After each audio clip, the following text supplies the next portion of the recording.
"Please buy some, I haven't eaten in days," said the little girl. Then the millionaire immediately cries, "And let me know what you thought of this story with a rating from 0 to 10, and tell me what city you're watching from. I'd love to know if you liked my story and get to know you better, so please subscribe to my channel to support my work. I'm counting on your help."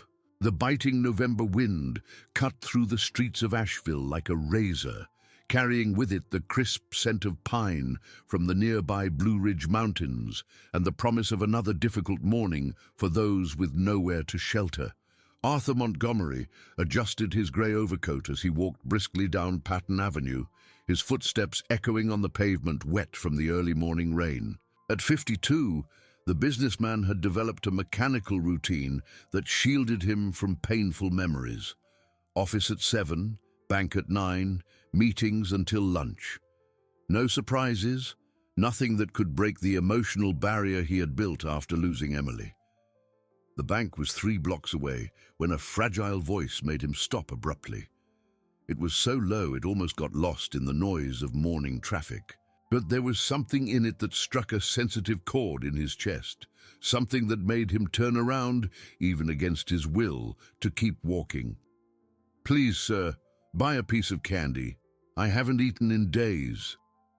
Arthur looked down and found a little girl, about 4 years old, huddled against the wall of a pharmacy. She was holding a small cardboard box with a few homemade candies, her small hands trembling from the cold.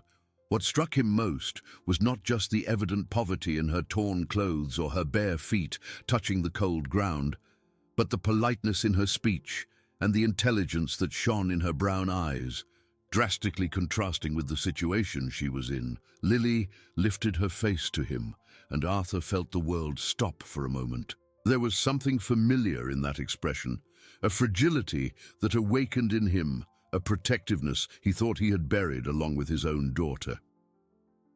The girl wasn't crying, not begging dramatically like other children he had seen on the streets. Her childish dignity was almost unsettling. "How much are they?" Arthur asked, crouching down to her level. 50 cents each, sir. But if you don't have any money, it's okay. I understand." The response came with a shy smile that made Arthur's heart ache in a way he hadn't felt in 3 years. Arthur pulled a $50 bill from his wallet and handed it to her. "I'll take them all." Lily's eyes widened, confused. "But sir, there are only 10 candies. You're giving me too much money." The child's honesty surprised him. In the society he lived in, few adults showed such integrity. "You can keep the change. And tell me something, where are your parents?" Lily's face closed off slightly, a shadow passing over her eyes. "I don't have parents. I live with Auntie Beatrice over there." She pointed vaguely towards an awning a few yards away, where Arthur could make out the figure of a young woman organizing some belongings in plastic bags. "You live on the street?" Lily nodded, showing no self-pity. "For a few months now, but Auntie Beatrice takes good care of me. She says we'll find a better place soon." Arthur observed the woman the child called her aunt. Even from a distance, he could see she was young, probably in her late 20s, and moved with an organization and care that contrasted with her precarious situation. Her clothes, though simple and worn, were clean and neat. There was something in her posture that suggested education and dignity. "What's your name?" he asked, still crouched before the girl. "Lily. And yours?" "Arthur." He hesitated for a moment. "Lily, would you mind if I talk to your aunt? Maybe I can help you both in some way." The girl tilted her head, studying his face with unnerving maturity. "You seem like a good person. My mom always said she could see the kindness in people's eyes." The reference to her mother was laden with a sadness she tried to hide, but which Arthur immediately picked up on. They walked together to the awning, where Beatrice looked up as they approached. Arthur immediately noticed that his assumptions were wrong. The young woman did not have the lost or desperate look he expected to find. Her green eyes showed fatigue, yes, but also a steely determination and a sharp intelligence. "Beatrice," he asked, extending his hand. "I'm Arthur Montgomery. I met Lily here, and I'd like to talk to you." Beatrice stood up slowly, wiping her hands on her skirt before shaking his. Arthur estimated she was about 28, and there was something in the way she spoke that indicated a formal education. "A pleasure, Mr. Montgomery. Lily told me you bought all her candies. That was very kind of you. Beatrice, may I ask how long you've been in this situation?" The young woman hesitated, clearly uncomfortable exposing her vulnerability to a stranger. "A few months. We lost our home when things got difficult." She glanced at Lily, who was playing with the candies inside the small box, and lowered her voice. "I've been looking for work, but without a fixed address, it's complicated, and I can't leave Lily alone." Arthur watched the interaction between the two and noticed the genuine care Beatrice showed for the girl. "Do you have a degree in any field?" "Early childhood education. I worked at a private school until last year." The answer came laden with a pain she tried to mask. "And Lily, is she your niece?" Beatrice exchanged a quick glance with the girl before answering. "Not biologically. I found her abandoned. I couldn't just leave her alone." The answer intrigued Arthur. There was something unsaid there, a more complex story that he felt it wasn't the right time to explore. But one thing was clear. This woman had taken responsibility for a child who was not hers, in a situation of extreme vulnerability, and that spoke volumes about her character. "Beatrice, I own a construction supply company here in town. I need someone to organize some administrative sectors. It would be temporary at first, but—" He paused, surprised at his own spontaneous proposal. "Would you be interested?" Beatrice's eyes filled with tears she tried to hold back. "Mr. Montgomery, I don't know what to say. Yes, I would be very interested, but we have nowhere to stay, and I wouldn't want to be a burden. I have a small apartment I use for suppliers from out of town. It's been empty for months. You could stay there temporarily until you get on your feet." Lily, who had listened to the whole conversation in silence, approached Arthur and held his hand with her small, cold hands. "Thank you, Mr. Arthur. You have a good heart, just like my mommy did." At that moment, looking at that child who showed such pure gratitude, Arthur felt something he hadn't experienced in 3 years, a purpose. For the first time since he lost Emily, he felt that maybe there was a reason to go on, a chance to do something that truly mattered. But as he walked back to his car that afternoon, carrying Beatrice's bags and listening to Lily's crystal-clear laughter echoing through the streets of Asheville, Arthur couldn't imagine the storm his impulsive decision was about to unleash in his life, especially when Eleanor found out he had brought a child into their home. Arthur's house in the Grove Park neighborhood exuded the heavy silence of a residence where happiness had long since departed. The white walls, once decorated with smiling photos of Emily, now held only neutral paintings and an atmosphere that Eleanor had transformed into a mausoleum of her own pain.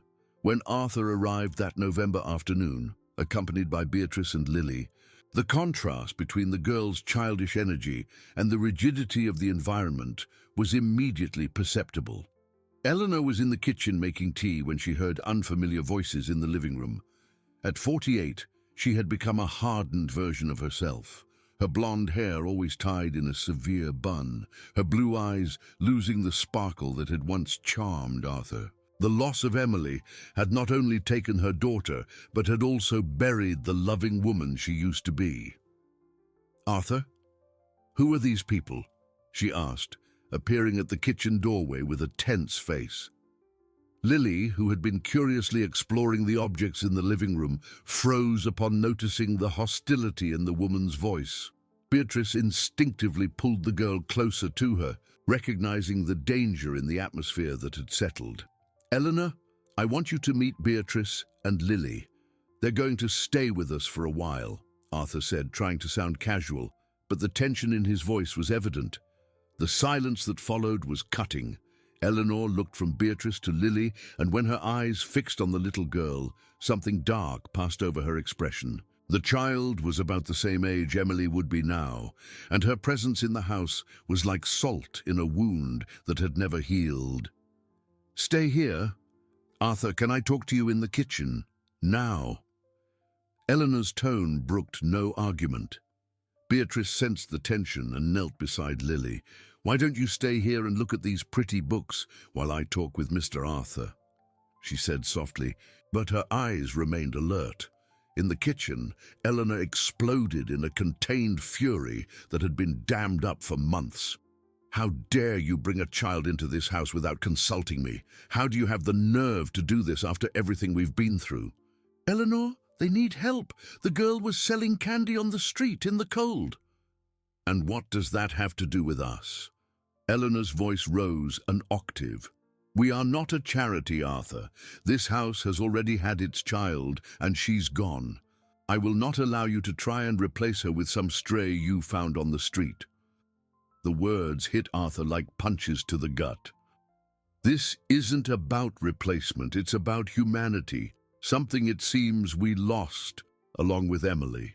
Don't you dare use our daughter's name to justify this invasion." Eleanor pointed towards the living room. "Look at her, Arthur. She's the same age, the same way. You're trying to heal your guilt through this girl, and it's sick." In the living room, Lily had approached a shelf where some of Emily's toys that Eleanor hadn't been able to part with still remained. The girl picked up a small doll with reverent care, as if she knew she was touching something sacred. "What a beautiful doll," she murmured to Beatrice. "I wonder whose it was."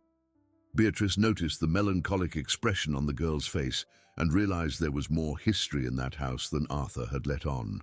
"It must belong to a very special girl," she replied diplomatically. "I had a doll like this," Lily said, her voice growing distant. Before everything got different." Beatrice knelt beside her.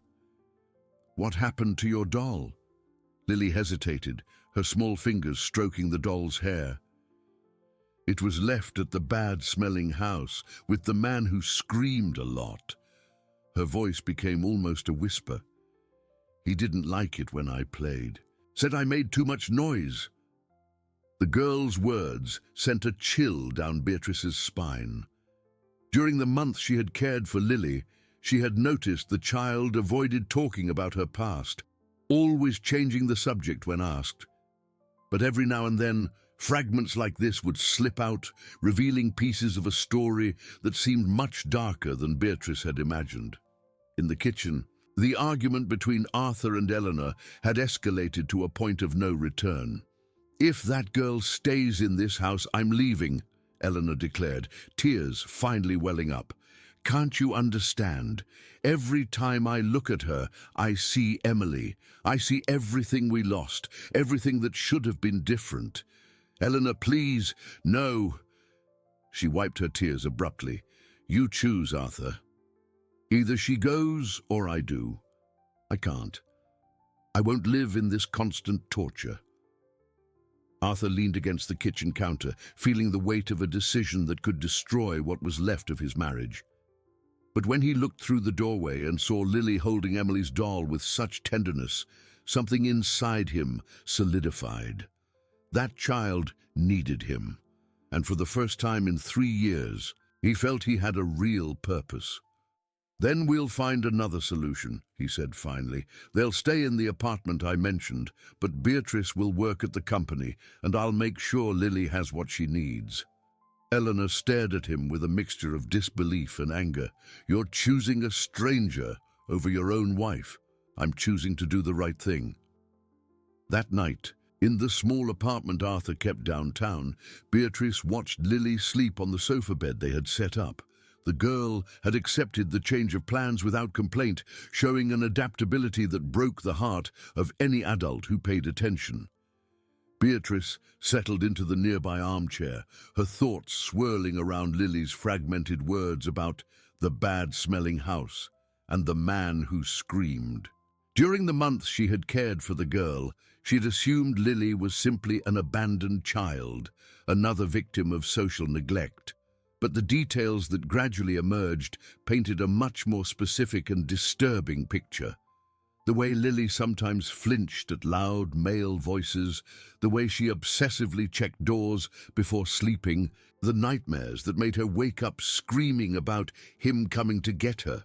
All of it suggested a very particular and recent trauma.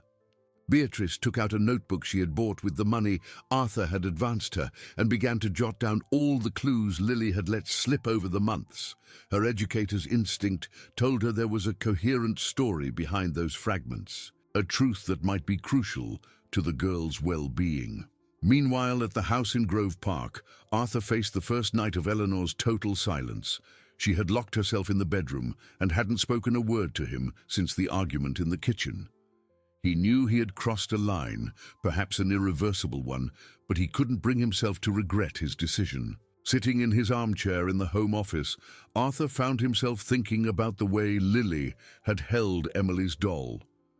There was no possessiveness in her gesture, but an almost spiritual reverence, as if she recognized that the object belonged to a precious memory that was not hers for the taking. For the first time in 3 years, Arthur wondered if Emily would approve of his actions. His daughter had always been generous, always concerned about the less fortunate children at school. Perhaps, in some way, helping Lily was a way to honor Emily's memory, rather than betraying it. The next morning, Beatrice arrived at the Montgomery Building Supplies store with a determination that surprised the employees. Arthur had explained that she would be responsible for reorganizing the administrative department, but no one expected to find such a young woman with such organizational competence. Lily accompanied Beatrice on the first day, sitting quietly in a corner of the office with some drawing supplies Arthur had bought for her. It was there, watching the girl compulsively draw birds flying towards specific houses, that Beatrice began to suspect that Lily had not simply been abandoned. The drawings were too detailed for a 4-year-old. The houses had specific architectural features, windows in exact positions, gardens with particular plants. It was as if Lily were drawing from memory, trying to find a way back to a place she knew well. "Lily," Beatrice said softly during their lunch break, "these houses you draw, have you ever lived in one of them?" The girl stopped drawing and looked up at Beatrice with her big eyes. For a moment she seemed about to speak, but then her face closed off again. "I don't remember," she murmured, returning to her drawing. But Beatrice noticed that her little hands were trembling slightly as she colored. That afternoon, Arthur received a call that would change everything again.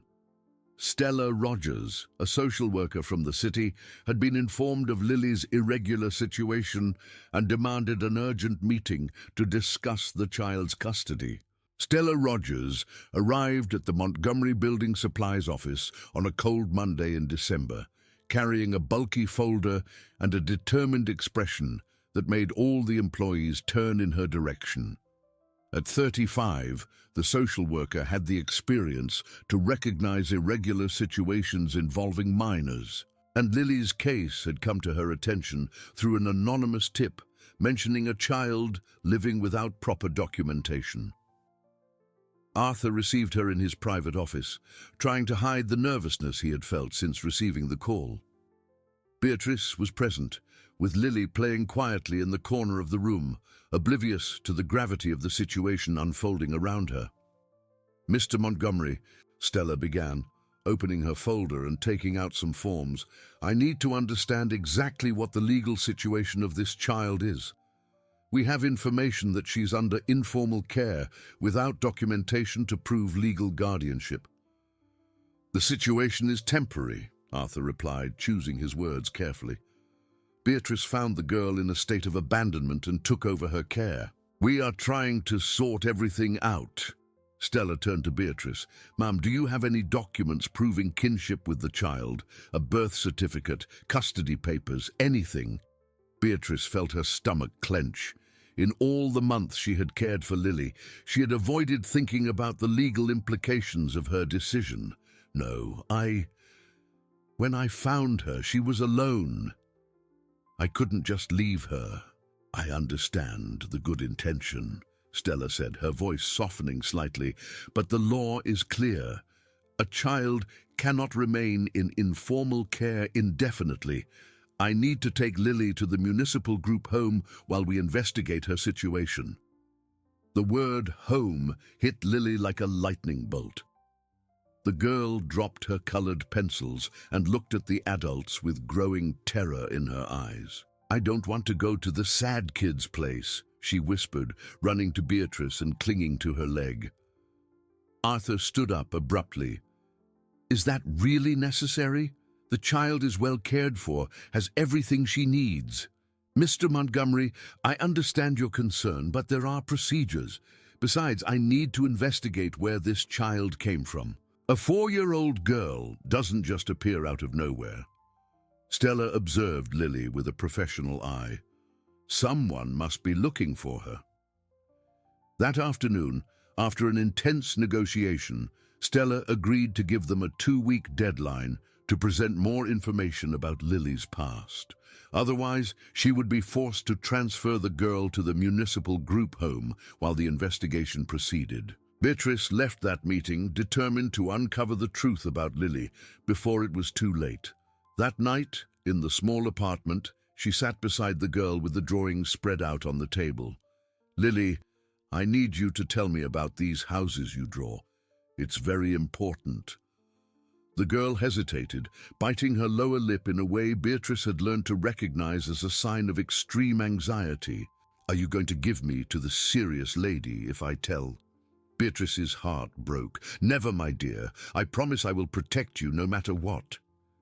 Lily picked up one of the drawings, one showing a large house with a garden full of colorful flowers. "This was my house before, with Mommy and Daddy." "And where was this house?" "Far from here. There was a park next to it, with a really big playground." Lily paused, her eyes filling with tears. "But then Mommy went away, and the bad man came to live there." Beatrice felt a chill. "What bad man, Lily?" "Richard. He didn't like me. He said I made too much noise, that I was too much trouble." Lily's voice grew even quieter. "Mommy became different after he arrived. She didn't play with me anymore, didn't sing the songs I liked." The pieces began to fall into place in Beatrice's mind. Lily hadn't been simply abandoned by irresponsible parents. There was a story of a dysfunctional family, a stepfather who didn't accept her, a mother who had given in to pressure. "And how did you leave there?" Lily picked up another drawing, this one showing a small child walking alone on a street. "Mommy took me for a walk and said she was going to get ice cream, but she didn't come back. It got really dark for a long time, and I was scared and hungry." Beatrice struggled to hold back tears. "And that's when I found you?" "Yes, you were crying too. That's how I knew you were good."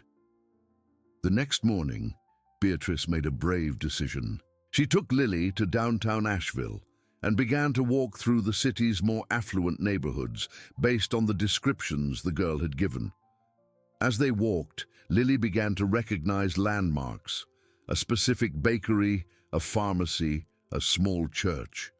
It was in a residential neighborhood near the city center that Lily stopped abruptly in front of a large house with a flowery garden, exactly like in her drawings. Her eyes widened and she began to tremble.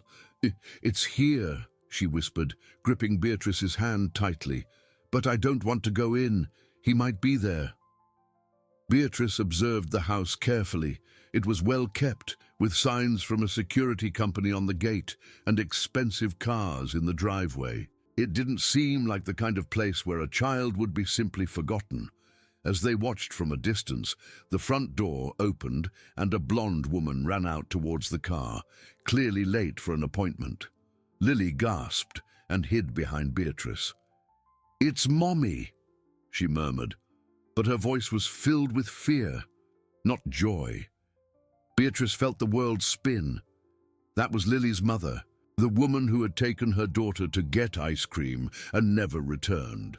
But why did Lily seem terrified instead of happy to see her? The woman got into the car without looking in their direction and drove off quickly. Beatrice mentally noted the address and the license plate, deciding she needed to investigate further before taking any action. That afternoon, back at Arthur's store, Beatrice shared her findings. The businessman was shocked to learn that Lily's family apparently lived just a few miles away. "We need to contact them immediately," he said. "Arthur, you saw the terror in her eyes. Something very bad happened in that house. We can't just return Lily without understanding the whole situation." It was then that Arthur made a decision that would change everything. He hired a private investigator, Rob Sullivan, to find out more about the Carter family, the name they found on the house's mailbox that Lily had recognized. Rob returned with disturbing information 3 days later. Alan Carter was a respected accountant who had moved to Asheville the previous year. He was divorced and had remarried a younger woman named Sarah. But the most shocking information was that they had never reported a child missing. "It's as if she never existed," Rob reported. "There's no police report, no official search. For all intents and purposes, this family is not looking for a missing daughter." Beatrice felt a cold anger rise in her chest. They deliberately got rid of her. Arthur was pale. But why? Why would a mother do that to her own daughter? The answer would come sooner than they expected. That night, while Lily slept, she had one of the most intense nightmares since Beatrice had met her. She woke up screaming about the babies crying and Mommy saying there wasn't room for everyone. When Beatrice managed to calm her down, Lily revealed another crucial piece of her story. Mommy had a big belly. Richard said that now he would have real children and that I was in the way. The truth was even crueler than Beatrice had imagined. Sarah was pregnant when she abandoned Lily and had apparently chosen her new family over the daughter from her first marriage. The next morning, when Stella Rogers called demanding an answer about Lily's situation, Beatrice and Arthur found themselves facing an impossible dilemma. Revealing that they had found the girl's family would mean returning her to people who clearly didn't want her. But hiding this information would be illegal and could result in Lily's transfer to a group home. It was then that Arthur, remembering the deep sadness in his own wife's eyes, made a desperate decision. "We're going to confront this family directly. We need to understand why they abandoned a child and what really happened." The Carter house seemed even more imposing up close. Arthur and Beatrice remained in the car for a few minutes, watching the movement through the large windows. It was a Saturday morning, and they could see shadows moving inside the residence. Beatrice held Lily's hand tightly, as the girl had insisted on accompanying them despite the adults' protests. "I don't want her to go in there," the girl had said with a frightening determination for a 4-year-old. "But I want you to see the bad man, so you understand why I had to leave." When they rang the doorbell, it was Sarah who answered. The 29-year-old woman was visibly pregnant, probably in her 7th month. Her blonde hair was messily tied up, and there was a sickly pallor on her face that contrasted with the natural beauty she still possessed. Upon seeing Lily, whose real name was Letitia, Sarah turned even paler and leaned against the doorframe. "My God. Letitia. So you do remember you had a daughter," Beatrice said, her voice filled with a controlled coldness. How did you... Where did... Sarah stammered, unable to form complete sentences. "Perhaps we should talk inside," Arthur suggested, noticing that some neighbors were beginning to watch the scene. Sarah hesitated, looking nervously behind her. "Richard is home. He won't like this." "I imagine not," Beatrice replied sarcastically. "After all, he went to the trouble of getting rid of an innocent child." At that moment, a male voice echoed from inside the house. "Sarah, who is it? What's taking so long?" Richard appeared behind his wife, and Lily immediately shrank behind Beatrice. The 31-year-old man was tall and had an intimidating presence, his dark eyes showing irritation even before he understood the situation. When he saw Lily, his expression changed to something between shock and anger. "What is this? How is she here?" "She has a name," Arthur said, feeling a rising anger. "And she happens to be your stepdaughter, the daughter you abandoned as if she were an animal." Richard stepped forward, blocking the entrance to the house. "Listen carefully. I don't know who you are or what you want, but this child is not our problem. Sarah made a difficult but necessary decision." "Necessary?" Beatrice nearly shouted. "Abandoning a 4-year-old child is necessary?" "You don't understand the situation," Sarah intervened, tears starting to stream down her face. "We had no choice. Richard." But the situation was unbearable. "What situation?" Arthur asked. "A child who needed care and love." Richard laughed bitterly. "Love?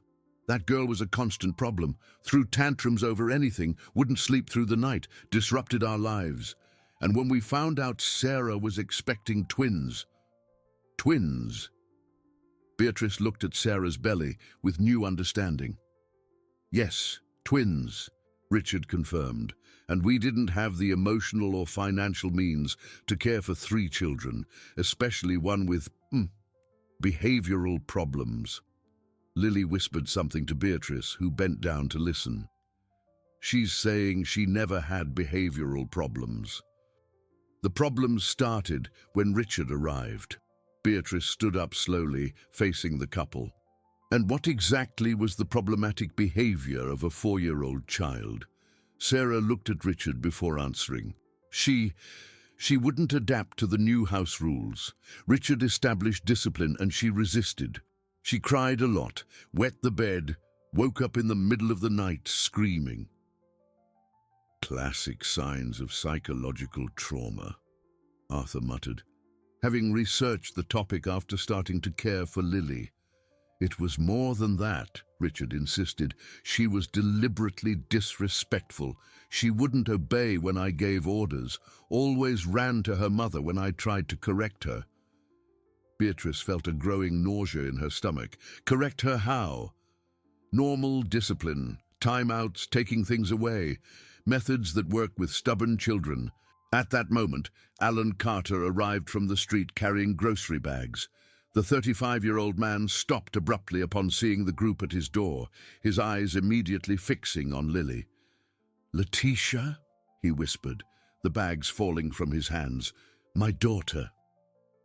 Unlike the reaction of Sarah and Richard, Alan showed genuine joy and relief. He knelt on the sidewalk, extending his arms to the girl. "My darling, where have you been? Daddy looked for you so much." But Lily didn't run to him. Instead, she looked confusedly between Alan and Richard. "You didn't look," she said with the brutal honesty of children. "You were there when Mommy took me away. You didn't say anything." Alan's face contorted in pain and confusion. "Letitia, I don't understand. Your mother said you were visiting your aunt in Greenville, that you were going to stay there for a while." Sarah turned even paler. "Alan, no." "No what?" He stood up slowly, beginning to understand. "Sarah, what really happened? Where is Susan? Why did she never answer when I called to ask about Letitia?" Beatrice and Arthur exchanged glances. The story was getting more complex with each revelation. Alan clearly didn't know his daughter had been abandoned. He had been deceived about her whereabouts. "Mr. Carter," Beatrice said calmly, "I think we need to talk. All of us. There are many things you don't know about what happened to Lily, to Letitia." Richard tried to intervene. "There's no need to create drama. The situation has been resolved for months." "Resolved?" Alan turned to him, anger growing in his voice. My daughter was lost, and you call that resolved? Alan, calm down, Sarah said, trying to touch his arm. You don't understand the circumstances. Then explain it to me, Alan shouted, finally losing control. Explain how my 4-year-old daughter was missing for months while you made me believe she was safe with Susan. At that moment, Lily spoke with a clarity that silenced all the adults. Daddy, Aunt Susan doesn't know where I was. Mommy lied. She left me alone on the street because Richard said he didn't want me in the house anymore when the babies came. The silence that followed was deafening. Alan looked from Sarah to Richard, the reality finally crystallizing in his mind. You abandoned my daughter on the street? Sarah began to sob uncontrollably. Alan, you have to understand. I was desperate. Richard said that if I didn't do something about Letitia, he would leave, and I was pregnant alone. I didn't know what to do. Oh, so you abandoned our daughter to keep a man who threatened to leave you if you didn't get rid of an innocent child?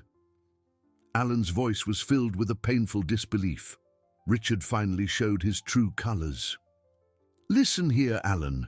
When I married Sarah, I didn't sign up for the baggage from her previous relationship. That girl was an obstacle to our new family. It was then that Alan did something no one expected. He turned to Beatrice and Arthur and said, Please, don't return my daughter to this house, not today. I need to sort some things out first, and I want to make sure she will be safe. Beatrice felt immense relief, but also a new worry. Mr. Carter, Social Services is pushing for a resolution. If you are the legal father. I am, Alan confirmed, but I'm also the man who was blind enough to let this happen. I need time to ensure my daughter never goes through something like this again. Richard laughed sarcastically. You're going to leave your pregnant wife over a problematic child? Alan, be realistic. It was then that Alan showed a determination that surprised even Sarah. It's not because of a problematic child. It's because of my daughter, whom I failed to protect. And yes, I will take all necessary measures to correct this mistake. That afternoon, as they returned to the apartment, Lily finally expressed what she was feeling. Daddy seemed sad when he saw me, but Richard seemed angry. I don't want to make Daddy sad, but I'm scared of the angry man. Beatrice squeezed the girl's hand. No one is going to force you to go back to a situation that scares you, we promise. But as they drove back to the city center, none of the adults could predict the storm this confrontation had unleashed, nor the even more shocking revelations that were yet to come, as other secrets of the Carter family began to emerge. 3 days after the confrontation at the Carter house, Alan appeared at Arthur's office with a devastated expression and a folder full of documents. The accountant had spent the last 72 hours investigating his own family, uncovering truths that completely shattered his perception of reality. I need to tell you what I've discovered, he said, sitting heavily in the chair opposite Arthur's desk. Beatrice was present, and Lily was playing in the corner of the room, seemingly focused on her drawings, but everyone knew she was absorbing every word the adult spoke. Alan opened the folder and took out some papers. I contacted Susan, my ex-sister-in-law in Greenville. She never knew Letitia was supposed to be with her. Sarah made up that story completely. But that's just the beginning, he continued, his voice trembling. Susan told me something that changed everything. She had tried to call me several times in recent months, but Sarah always answered and said I didn't want to talk to her. Apparently, my wife was intercepting the calls. Beatrice leaned forward. Why was Susan trying to get in touch? Because she suspected something was wrong. The last time she visited our house, just days before Letitia traveled, she noticed strange changes in the girl's behavior and tried to talk to me about it. But she never could. Alan paused, running his hands over his face. Susan told me that during that visit, she heard Richard yelling at Letitia, and Sarah did nothing to protect the child.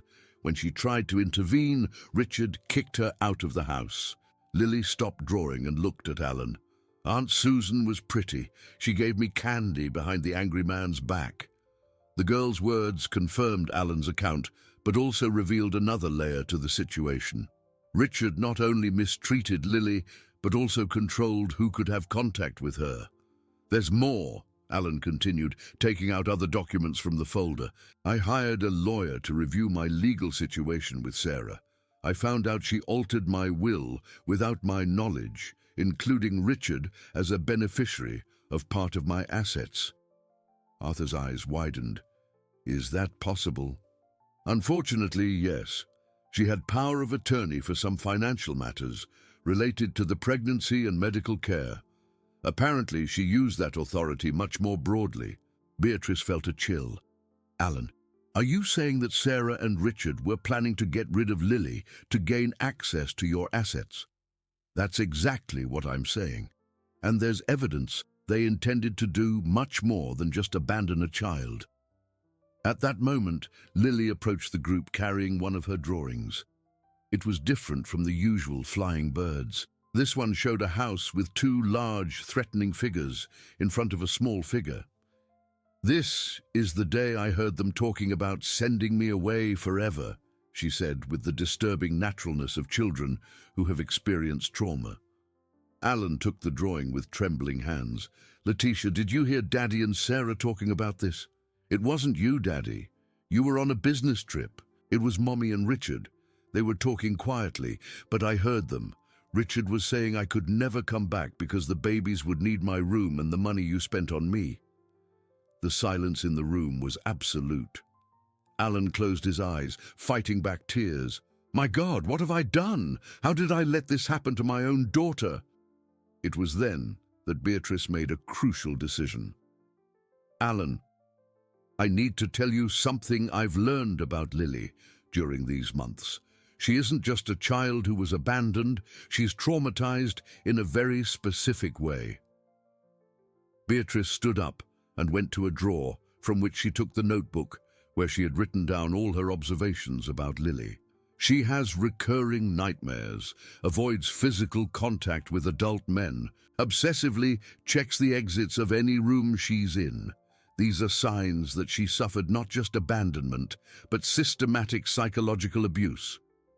Alan paled. "Are you saying that Richard—" "I'm saying your daughter was deliberately mistreated to force her out of the house, and I suspect this didn't just start when Sarah got pregnant." Lily returned to her drawings, but her tense posture indicated she was listening to everything. Beatrice knelt beside her. "Lily, can you tell us when you started to be afraid of Richard?" The girl hesitated, looking at Alan. "Is Daddy going to be mad at me if I tell?" "Never, my darling," Alan said, his voice breaking. "Daddy will never be mad at you for telling the truth." Lily took a deep breath. "It started when Mommy said she was going to have babies in her belly. Richard changed. Before, he just didn't like me very much. But then he started saying mean things." "What kind of mean things?" "That I was ugly, that nobody would want me, that I was a burden." Lily paused, biting her lip. "And he did things to scare me. He would lock my bedroom door from the outside at night and say that monsters would get me if I made any noise." Beatrice felt sick. "And your mother knew about this?" "Mommy took his side. She said I had to behave better, that I was stressing her out and hurting the babies." Alan stood up abruptly and began pacing the room. "They psychologically tortured a 4-year-old child. My daughter spent months being terrorized in her own home." "Alan," Arthur said calmly, "what do you plan to do now?" "I'm filing for an immediate separation from Sarah. I'm pressing criminal charges against Richard for abuse, and I'm going to fight for full custody of Letitia." "And what about the twins Sarah is expecting?" Alan paused. "That's my biggest dilemma. They are my biological children, but how can I trust a woman who was capable of doing this to Letitia?" Beatrice had a different concern. "Alan, with all due respect, Lily has spent months bonding with us. She sees us as figures of protection, An abrupt transition could be traumatic all over again. What are you suggesting? That we do this gradually, that you build a new relationship with her in a safe environment before making any drastic changes. It was then that Lily made a statement that surprised everyone. I want to stay with Auntie Beatrice and Uncle Arthur, but I also want Daddy to visit. Daddy never hurt me. It was only Richard and Mommy who turned mean. Alan knelt before his daughter, tears streaming down his face. Letitia, Daddy is going to make sure you never go through something like this again, but I need some time to sort everything out, to make sure our new house will be safe. Our new house. Yes, my darling, Daddy is going to leave the house where the angry man lived. We're going to have a house just for us, where you can draw birds on the walls if you want. That afternoon, as Alan left to meet with his lawyers, Beatrice received an unexpected call from Stella Rogers. The social worker had discovered something disturbing in her investigations. Beatrice, I need to speak with you urgently. I found information about the Carter family that completely changes Lily's legal situation. What kind of information? I'd rather not talk about it over the phone. Can you come to my office later today? It's something that can't wait. When they arrived at Stella's office, the social worker greeted them with a grave expression that made Beatrice fear the worst. I received a call from Greenville this morning, Stella began. A woman named Susan Santos contacted me. She is Lily's mother's sister and has information that could change everything. Stella opened a folder on her desk. According to Susan, Sarah has a history of mental instability that worsened during her current pregnancy. She voluntarily checked herself into a psychiatric clinic 2 weeks ago after attempting to harm herself. Beatrice felt her stomach churn. And Richard disappeared. When Sarah was admitted, he just vanished. Alan is trying to locate him to proceed with the legal process, but he may have fled the city. What does this mean for Lily? Stella leaned forward. It means she could be in danger. Susan told me that Richard made specific threats about solving the girl problem once and for all before he disappeared. Beatrice's blood ran cold. Are you saying he might try to harm Lily? I'm saying we need to take immediate protective measures, and there's one more thing you need to know. Stella took a deep breath before continuing. Susan wants custody of Lily. She has filed a legal petition claiming that, as the biological aunt, and in the absence of a stable family environment, she would be the best option to care for the girl. Indeed, the news about Susan Santos hit like an earthquake in the lives of everyone involved. Beatrice lay awake all night, watching Lily sleep and trying to process the possibility of losing the girl to an aunt she barely knew. The child had mentioned Susan only in passing, always with affection, but she hadn't developed the deep bond with her that she had with Beatrice during their months together. The next morning, Alan arrived at the apartment with even more disturbing news.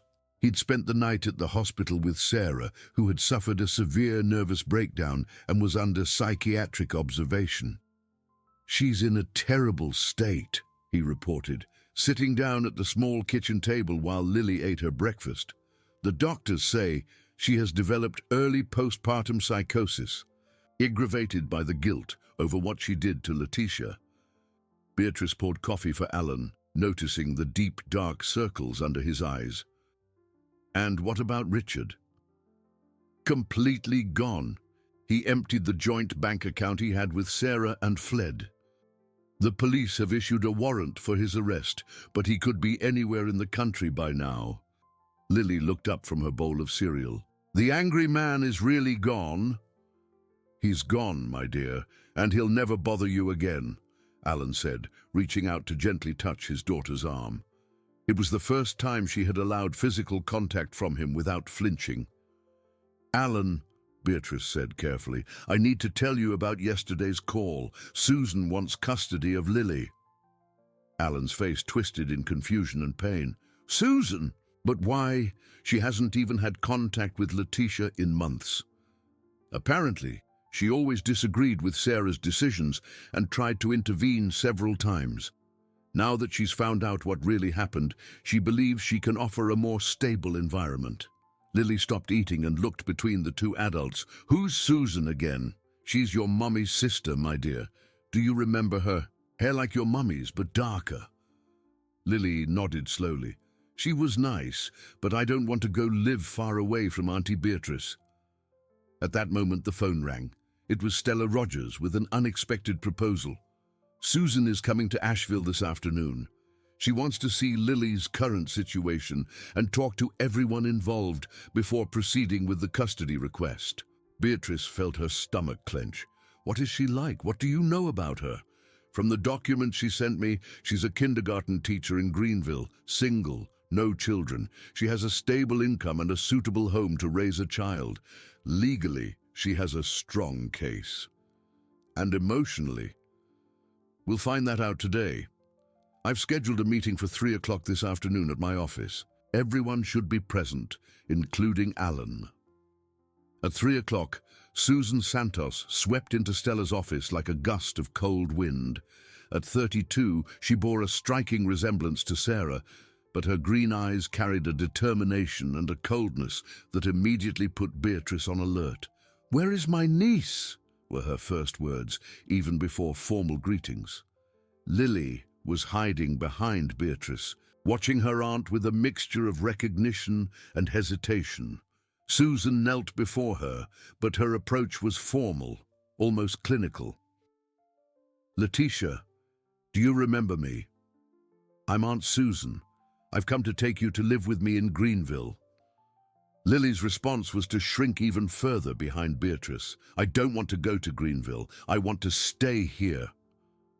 "Darling, you don't understand. These people are strangers. I am your real family." Beatrice felt a cold anger rise in her chest. "With all due respect, Susan, where were you when Lily was abandoned? Why didn't you look for her sooner?" "I didn't know where she was," Susan replied curtly. "Sarah deceived me, just as she deceived Alan, but now I'm here to correct this situation." Alan spoke up. "Susan, I appreciate your concern, but Letitia is well cared for here. Maybe we can find a solution that doesn't involve uprooting her again." Susan turned to him with a hard expression. "Alan, you failed to protect your daughter when she needed you most. What guarantee do I have that it won't happen again?" The accusation hit Alan like a punch. I know I made terrible mistakes, but I'm trying to correct them. Trying isn't good enough. Letitia needs stability, not more attempts." Stella intervened. "Susan, I understand your position, but I must remind you that Lily has had recent traumatic experiences. Any change must be carefully evaluated with the child's emotional well-being in mind. That's exactly why she needs to leave this makeshift environment and go to a structured home with a real family." Beatrice could no longer contain herself. "Real family? Where were you when your real family was torturing a 4-year-old child? Where were you when she was sleeping on the street, hungry and cold?" "I didn't know." "You didn't know because you didn't want to know, because it was easier to ignore the signs than to confront your sister." Susan stood up abruptly. "I will not take a lecture on morality from a stranger who took advantage of a child's vulnerability to play house." The silence that followed was cut by Lily's small voice. "Please stop yelling. I don't like it when grown-ups yell." Everyone looked at the girl, who was trembling slightly. Beatrice immediately knelt beside her. "I'm sorry, my dear. No one will yell anymore." Susan watched the interaction intently, and for the first time her expression softened. "Letitia, come here with me for a moment." Lily hesitated, but finally approached her aunt. Susan picked her up and sat her on her lap. "Tell me what your life has been like here." Lily looked at Beatrice before answering. "Auntie Beatrice teaches me beautiful things. She reads me stories and doesn't get mad when I have nightmares. And Uncle Arthur gives me paper to draw on and says my birds are the most beautiful in the world." "And are you happy here?" "I am. For the first time in a long time, I'm not afraid." Susan closed her eyes for a moment, processing her niece's words. "Letitia, if you came to live with me, you wouldn't have to be afraid either. I would protect you. But I'm already protected, and I don't want to move again." It was then that Alan made a courageous decision. "Susan, may I suggest something? Why don't you stay in Asheville for a few days? Get to know the situation better, see how Letitia is really doing, and then we can decide together what's best for her." Susan hesitated. "I can't be away from my job for too long."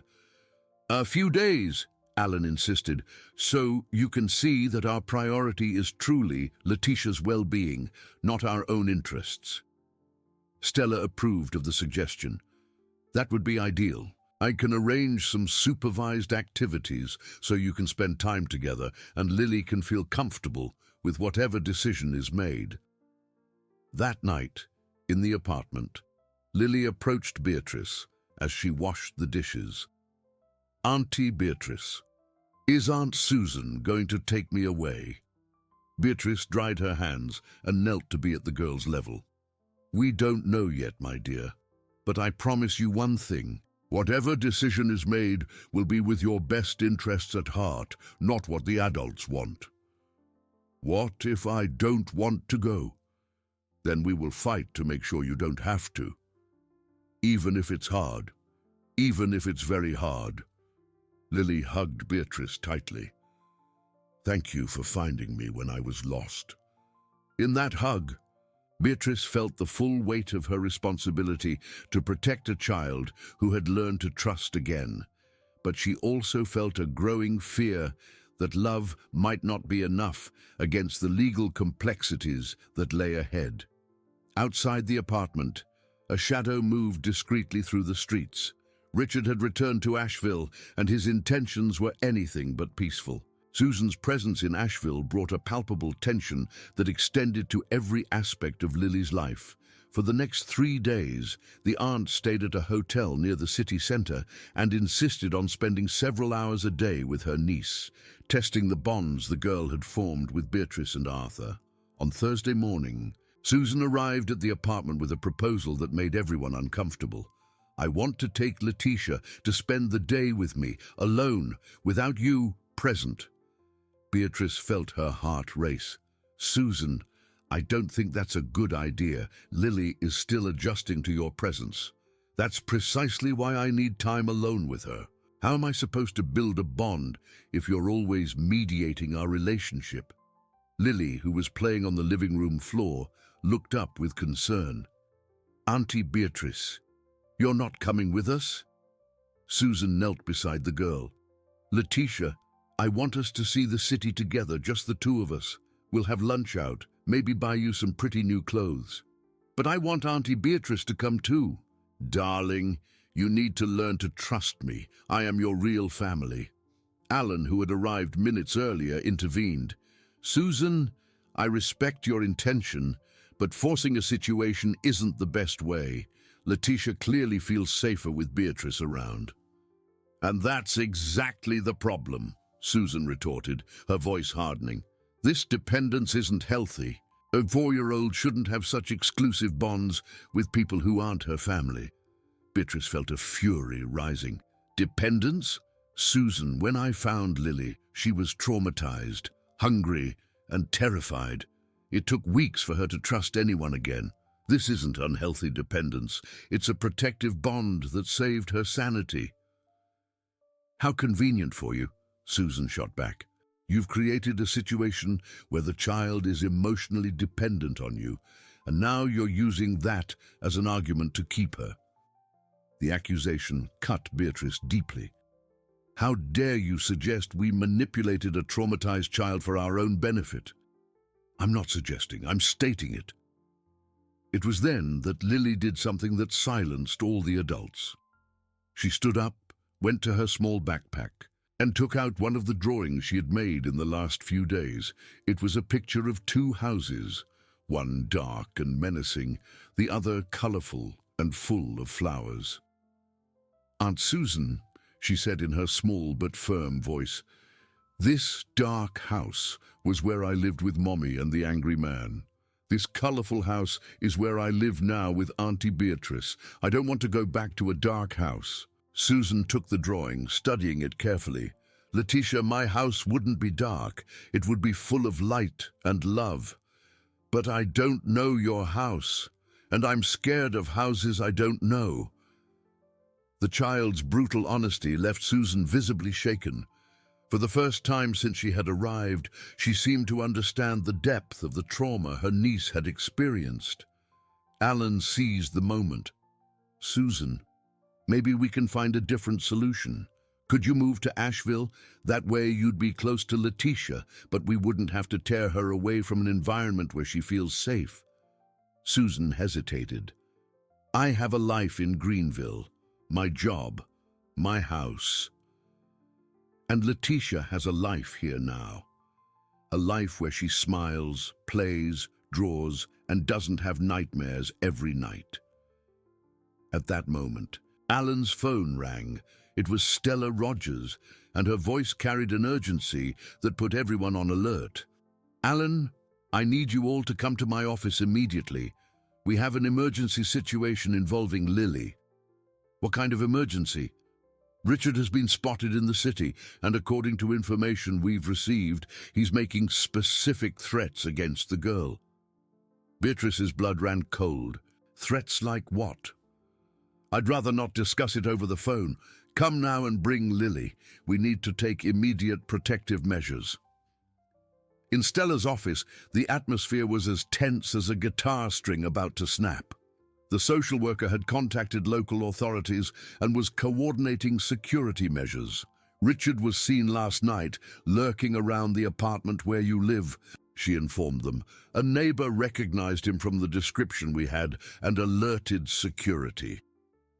Lily, who was in Beatrice's lap, trembled at the mention of Richard's name. The angry man is back? Don't worry, my dear, Beatrice said, holding her tighter. We won't let him get near you, Stella continued. Furthermore, we've discovered something disturbing.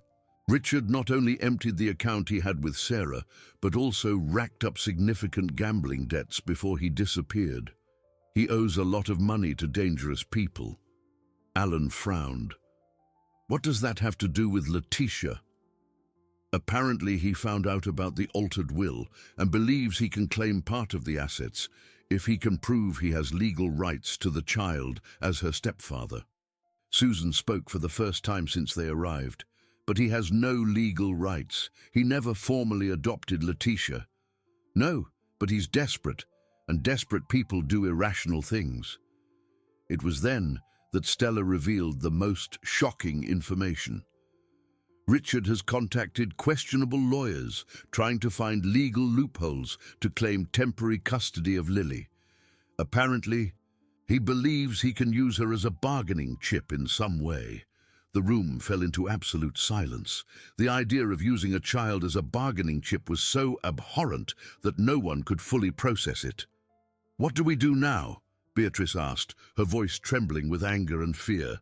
First, you can't go back to the apartment. It's too risky. Second, I need Lily to stay in a protected location until we resolve this. Susan stood up abruptly. She's coming with me to Greenville. Today. No, Lily said firmly, surprising everyone with the strength in her voice. I'm not going anywhere without Auntie Beatrice. Letitia, you need to understand. No, the girl began to cry. Every time grown-ups say I need to go somewhere safe, bad things happen. I trust Auntie Beatrice, only her. Alan made a sudden decision. Then we'll all go to my new house, the one I bought last week in the Montford neighborhood. Richard doesn't know the address, and it has a security system. Stella nodded. That's a good temporary solution, but we need to resolve Lily's legal situation quickly. As long as there's no clear definition of her custody, she remains vulnerable. Susan looked at her niece, who was still crying in Beatrice's arms, and for the first time since she arrived, her expression softened completely. Maybe. Maybe I was too hasty, she admitted. Letitia has clearly found safety with you, and to rip her away from that safety now with Richard posing a threat would be cruel. Beatrice looked at her with surprise. Susan. I'm not giving up my rights as her aunt, Susan clarified. But maybe we can find a solution that doesn't further traumatize this child. That night, at Alan's new house, they all gathered for dinner for the first time as a dysfunctional extended family. Lily had adapted quickly to the new environment, mainly because Beatrice was by her side. But while the adults discussed security plans and legal arrangements, none of them noticed the shadow moving outside the house, nor the photos being taken through the lit windows. Richard had found their new location, and his plans to reclaim what he considered his were far more sinister than any of them could imagine. The discovery that Richard had located Alan's new house came through a desperate call from Sarah in the middle of the night. The woman had fled the psychiatric clinic and was calling from a payphone, her voice choked with sobs and despair. Alan! He was here at the hospital. Richard was here. He said he's going to take Letitia and that you can't stop him because he has rights as her stepfather. Alan woke the whole house with the urgency of the situation. Sarah, where are you now? You need to go back to the hospital. I can't go back. He said he has people watching the hospital, waiting for me to lead him to Letitia. Alan, he's not well. He's talking nonsense about money you owe him, about Letitia being the key to solving his problems. Beatrice appeared in the living room, carrying a sleepy Lily in her arms. The girl had woken up with the noise and was confused and scared. What's happening, Auntie Beatrice? Nothing you need to worry about, my dear. Just grown-up talk. But Lily had developed a keen sensitivity to danger. Her months of trauma had given her an antenna for tension and fear in the adults around her. It's about the angry man, isn't it? She asked with unsettling clairvoyance. Alan covered the phone for a moment. Letitia, Daddy won't let the angry man get near you. Ever again.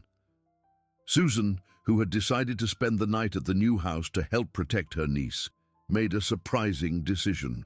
Alan, call Stella now. I'm officially withdrawing my custody petition. Letitia needs stability, not more changes.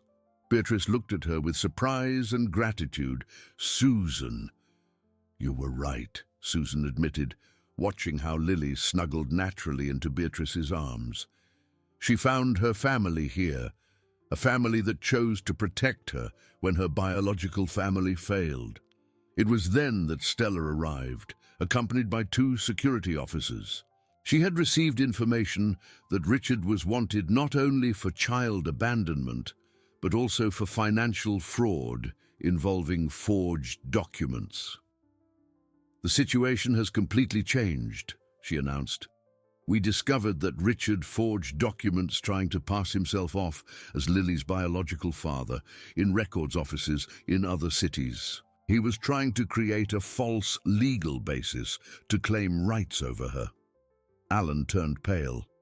But why? He always showed contempt for Letitia. Because he found out about a savings account you opened in her name when she was born. An account with a considerable sum that would only be accessible with legal custody of the child. The truth was even more sordid than they had imagined. Richard didn't want Lily for emotional or family reasons. He saw her as a source of money to pay off his gambling debts. Where is he now? Beatrice asked, holding Lily tightly. We don't know, but we have information that he might try a direct approach today. That's why I brought protection. It was then that Lily, who had listened to the whole conversation in silence, made a statement that changed everything. I know where the angry man is, she said in her small but firm voice. Everyone turned to her. What do you mean, my dear? Asked Beatrice. I saw him through the window last night. He was in the abandoned house across the street, the one with the broken windows. Stella exchanged quick glances with the officers. Lily, are you sure? I am. I recognize the way he stands still when he's planning bad things. He used to do that at home before he was mean to me. An operation was quickly organized. As the officers headed to the abandoned house, Alan made the decision he should have made months ago. Beatrice Arthur, I'd like to make something official that I've known for weeks. You saved my daughter. You not only got her off the street, but you gave her back the ability to trust, to smile, to be a child again. He paused, looking at Lily. I want you to become Letitia's legal guardians along with me. I want her to have an extended family, with people who chose to love her. Lily looked between the adults. Does that mean I can stay with Auntie Beatrice and Uncle Arthur, but also have Daddy? That's exactly what it means, my dear. And Aunt Susan? Susan knelt before her niece. It means I'm going to move to Asheville to be close to you. Not as someone trying to take you from where you're happy, but as someone who wants to be part of your happiness. At that moment, Arthur arrived in a rush, having been called by Beatrice. When he heard Alan's proposal, his first words were, "And Eleanor?" Alan smiled for the first time in weeks. I talked to her yesterday. She wants to meet Letitia properly. She thinks that maybe caring for a child who needs love will help her cope with losing Emily. Stella's phone rang. It was one of the officers reporting that Richard had been found in the abandoned house in a state of severe mental confusion. He would be taken for psychiatric evaluation and would then face criminal charges. Is it over? Asked Lily. It's over, my dear, Beatrice replied. The angry man won't bother you anymore. 3 months later, on a golden December morning, Christmas Eve, Alan's house was filled with laughter and preparations for dinner. Lily, now 5 years old and officially under the shared guardianship of her father, Beatrice and Arthur, ran around the yard with an energy she hadn't shown in over a year. Eleanor, who had moved into a smaller house but visited regularly, was teaching Lily how to make Christmas cookies. The relationship between them had blossomed slowly, built on the shared love for children who needed special care. Auntie Eleanor, do you think Emily would like these cookies? Lily asked with the innocence she had regained. Eleanor smiled, tears of happiness in her eyes. I'm sure she would love them, my dear, and she would be very happy to know you're here with us. Susan had found a job at a nearby school and lived 2 blocks from Alan's house. She visited Lily regularly, but without the pressure or urgency of their first encounters. She had learned that true love sometimes means accepting that a child's happiness might be in a different place than we planned. Beatrice watched everything from the porch, Arthur by her side. They had gotten married the previous month in a small ceremony where Lily was the proudest flower girl in the world. Can you believe that a year ago she was selling candy on the street? Beatrice murmured. Can you believe that a year ago I was running from any emotional responsibility? Arthur replied, smiling. Lily ran up to them, carrying a new drawing. It was no longer a bird trying to fly away. It was a large, colorful house full of smiling people, each one carefully labeled. Daddy, Auntie Beatrice, Uncle Arthur, Auntie Eleanor, Aunt Susan. It's our family, she announced proudly. It sure is, Beatrice agreed, hugging her. A family that chose each other. That night, as Lily slept in her new bed, in the room she had decorated with her own drawings of birds, no longer fleeing, but flying in happy circles around a safe house, Alan reflected on how life can change when we finally make the right decisions. Sarah was recovering in a specialized clinic, receiving proper treatment for her mental condition. The twins had been born healthy and were being raised by their maternal grandparents. Perhaps one day in the future, when everyone was healed and ready, they could meet their older sister. Richard had been sentenced to compulsory psychiatric treatment and community service.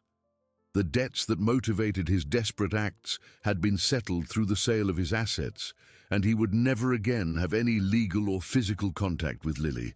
But the most important victory was not in the legal resolutions or the punishment of the guilty. It was in the crystal-clear laughter of a 5-year-old girl who had learned again that the world could be a safe place, that adults could be trusted, and that families are sometimes formed not by blood, but by the deliberate choice to love and protect. On Christmas morning, Lily woke up before everyone else and ran to the living room where the presents were. But instead of opening the packages, she sat on the floor and began to draw once more. When Beatrice found her there, she asked, "What are you drawing, my dear?" "I'm drawing a present for everyone who saved me," Lily replied. "It's a story. The story of a lost girl who found a family that taught her how to truly fly." And so, on a Christmas morning in Asheville, a girl who had known abandonment, fear, and loneliness finally wrote, through colorful drawings and genuine smiles, the happy ending that every child deserves, but that not all are lucky enough to find. If you enjoyed this video, please subscribe to my channel. I promise to bring you videos every day that will make your life happier. Comment on what you thought of my story with a rating from 0 to 10, and thank you so much.